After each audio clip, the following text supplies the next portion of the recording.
So in this podcast, I'm going to quickly sketch out some of the elements involved with what is generally called the synoptic problems. So basically a summary of the synoptic relationship. We have recognized that there seems to be some kind of literary relationship between Matthew, Mark, and Luke. The tripled edition, these are passages that appear in all three Gospels. All three Gospels often agree an arrangement in the placement of the triple tradition. So in other words, these three authors put things that they all want to tell, they all want to include, they put them in the same placement. 90% of Mark can be found in Matthew, and 50% of Mark can be found in Luke, with an average of around 50% of verbatim agreement. So in other words, you're seeing a high level of verbatim words in Matthew and Luke that also occur in Mark. So that raises the suspicion that there is some kind of literary relationship. That is, that someone has used somebody. So if I, as a professor, if I saw essays and I saw 50% of the same words in the same organization, I would become suspicious that someone has plagiarized somebody else. So that's the concern. Also, Matthew and Luke agree only a few times about a particular episode or saying against Mark. So some examples that I have here is Matthew 16 and Mark 8 and Luke 9. Kind of the self-denial section. So in that, Matthew and Luke agree Jesus' words for self-denial against what Mark has. Or in Matthew 18, Mark 9, Luke 9, who is the greatest? Again, Matthew and Luke seem to be in agreement against Mark in what words were used. There's also agreements between Matthew and Luke. These agreements between them begin where Mark begins and they end where Mark ends. So again, it's kind of curious that they're beginning at the same place where Mark begins, and their agreements, Matthew and Luke's agreements, are ending at the same place where Mark ends. So again, that seems to suggest some kind of relationship that's going on here, some kind of knowledge of what's in the other, or what's at least in Mark. Mark is closer to Matthew and Luke than Matthew and Luke are to each other. So the information in Mark is closer. And so that way, it's why scholars are moving towards the idea that Mark is the one that Matthew and Luke have used. The double tradition, so where, a saying of Jesus occurs in two sources. The similar passages, there are approximately 200 verses that appear in Matthew and Luke, but not in Mark. So this is what's sometimes referred to as Q. So Q stands for a German word Quell, which means source. And so these things that are in Matthew and Luke, but are not in Mark, are what's being designated as Q. And then there are a bunch of theories about Q and the nature of Q, written document, oral tradition, what should be included in Q and not included in Q. Passages similar to Matthew and Luke are not arranged in the same way. So there seems to be some fluidity with how Matthew and Luke use material that they both have access to. So why is it believed that Matthew and Luke independently used Mark? Well, Matthew and Luke agree with each other only when Mark is present. Matthew and Luke agree with each other only when Mark. So if there was some relationship between Matthew and Luke without over sections where Mark is not present, why don't they agree with each other? So the fact that they're agreeing when it's Mark, that suggests, again, that they must be using Mark. And that suggests that they're using it independently. All right, so the basic understanding then of the primary theory, or the most popular theory for the literary relationship between Matthew, Mark, and Luke is there was Mark, it was written, and then Mark influences Matthew and Luke independently. So that's the basic theory. Then there is what's known as the Griesbach hypothesis. Now, the Griesbach hypothesis is actually this is a view that was, held by early church fathers. So some of the early views about the literary relationship between these Gospels had that Matthew was written first. That's why Matthew's Gospel is first in the New Testament, and that Mark and Luke used Matthew. Now here in the Griesbach, we have Luke using Matthew, and we have Mark using Matthew, but we also have Mark using Luke. So if there are agreements, double tradition in Mark and Luke. So that is the Griesbach hypothesis.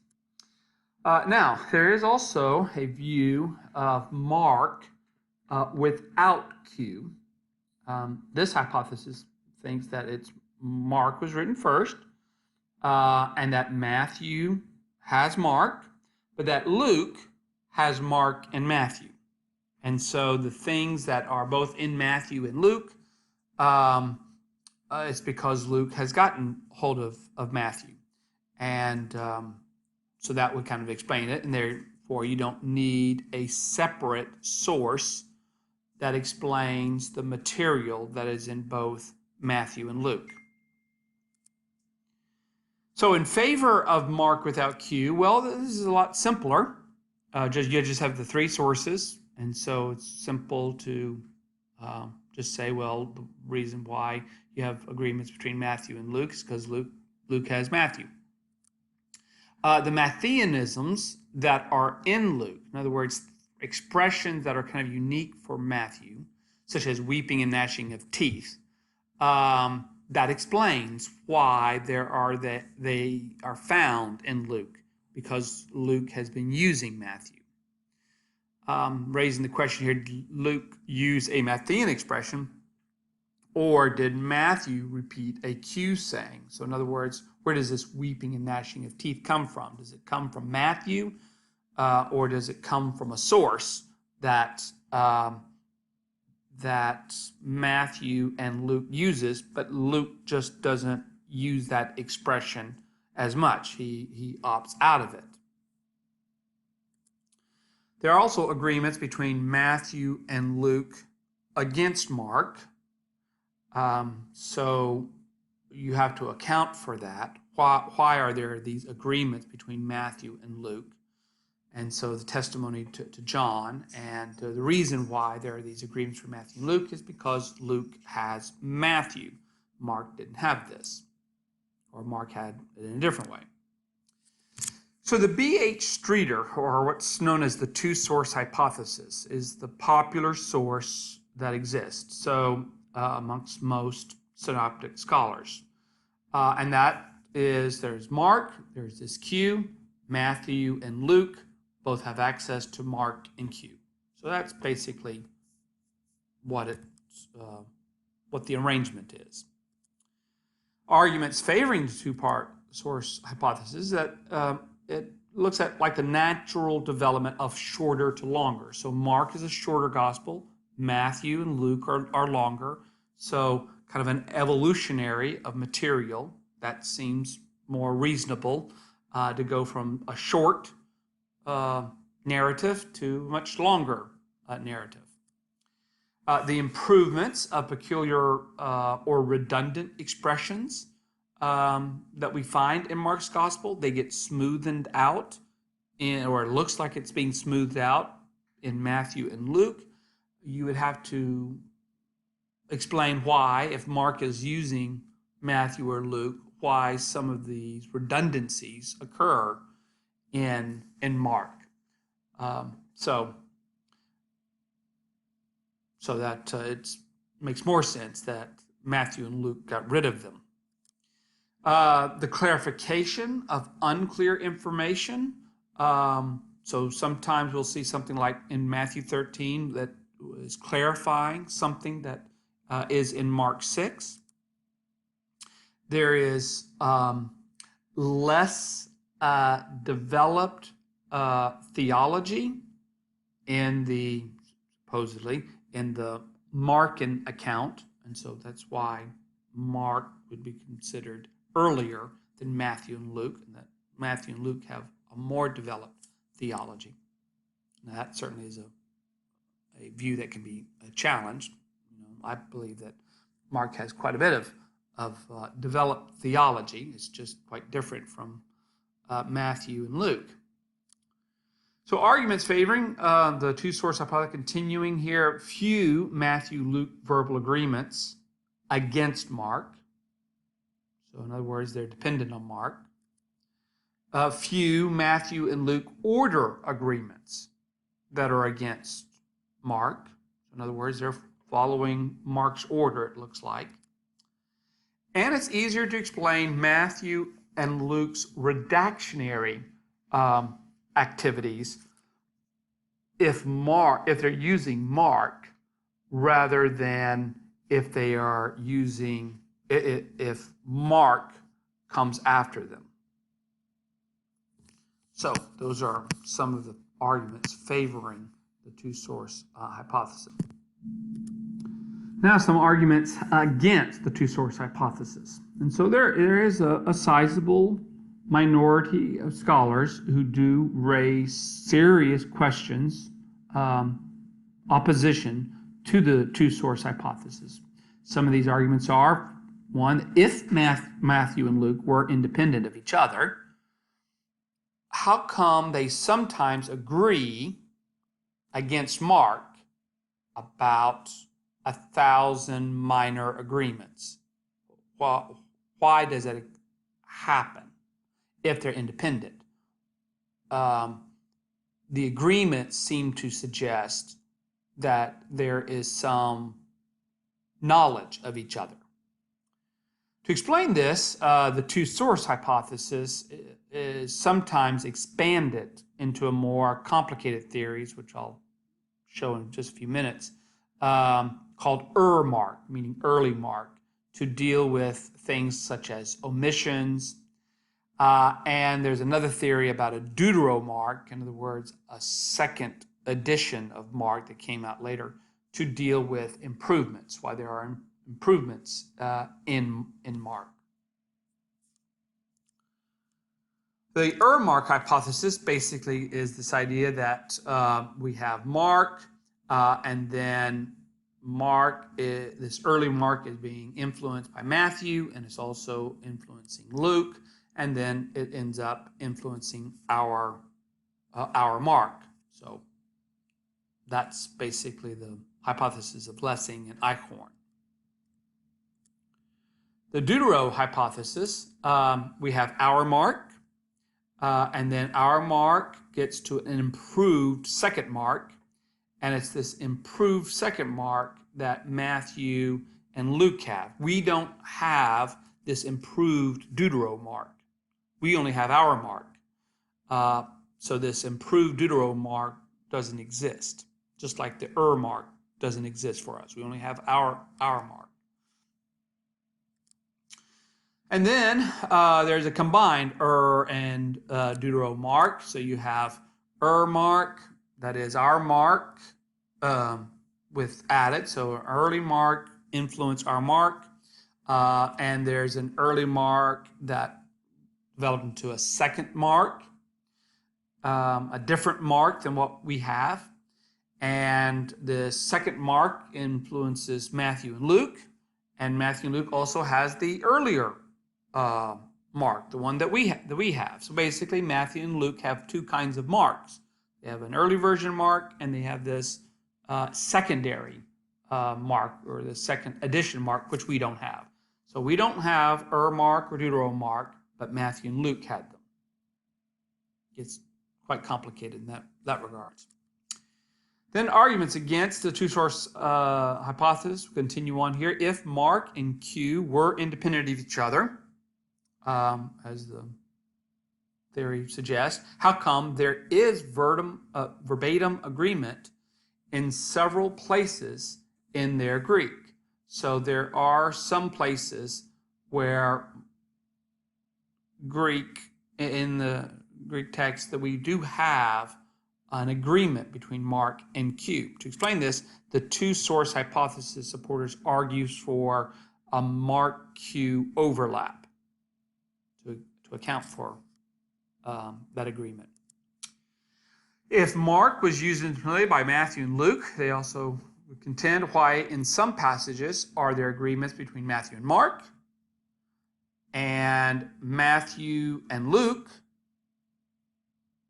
but not Mark and Luke.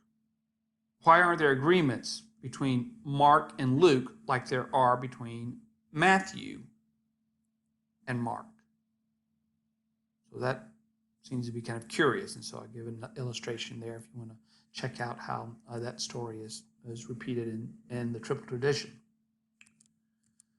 If Luke and Matthew copied Mark independently, how could there be so many agreements in how to alter Mark's sequence of pericopes? So the idea that there wouldn't be so many agreements if Luke and Matthew were working independently. Another argument against it would be, why does Matthew and Luke alternately agree with Mark within the several of the triple traditions? So again, suggesting some kind of literary relationship between Matthew and Luke.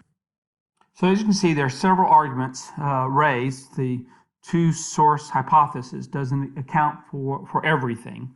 And so there are some challenges to it. So in addition, there are other options besides the ones that have been listed here. Lots of things have been suggested. Some have just decided that, well, what we really have is just multiple independent written sources. So Matthew, Mark, and Luke are all working by themselves, and they all have independent sources. Another explanation is that early mutual exchanges during the development of Synoptic Gospels. So in other words, it's not in their final completion, but earlier on, Mark, Matthew, and Luke are kind of sharing information. And so it's not that one has already kind of completed their Gospels and others are coming later and getting it, but that there is this kind of exchange that's happening earlier on. Other is that there is Mark and just primarily oral sources. So the material that's unique to Matthew and Luke either those that are shared by Matthew and Luke or those that are unique to Matthew and Luke, they are coming from oral sources, not from this one source known as Q, whether it's in an oral form or it's in a written form. We also have Bosmard's multiple sources solutions. I won't put it up, but it's quite a complicated view in which the Matthew and Luke have lots of different sources that they have access to, written and oral. And finally, I'm just going to leave it here with James Dunn's argument about oral tradition. And so really this is a process of thinking about the impact that Jesus made on people and how there would have been in existence a way in which the Jesus material would have been memorized by Christian communities and would have circulated, and sometimes would have been circulated in a particular narrative structure. And then so our similarities between the Gospels don't have to rely upon a literary relationship, but they are relying upon a kind of a shared oral tradition that has some variety and distinctions amongst the different communities. So Dunn's argument basically is that, Jesus at the very beginning was forming community, and as a part of this community he forms, he also formed traditions, and that they would have been a part of the process. So this idea of passing on the traditions, passing on the sayings of Jesus. So while there is the two-source hypothesis, and while there's lots of other kinds of different options that are out there, this gives a brief little introduction to the complexities that are associated what we call as the synoptic problem, still needing to be answered.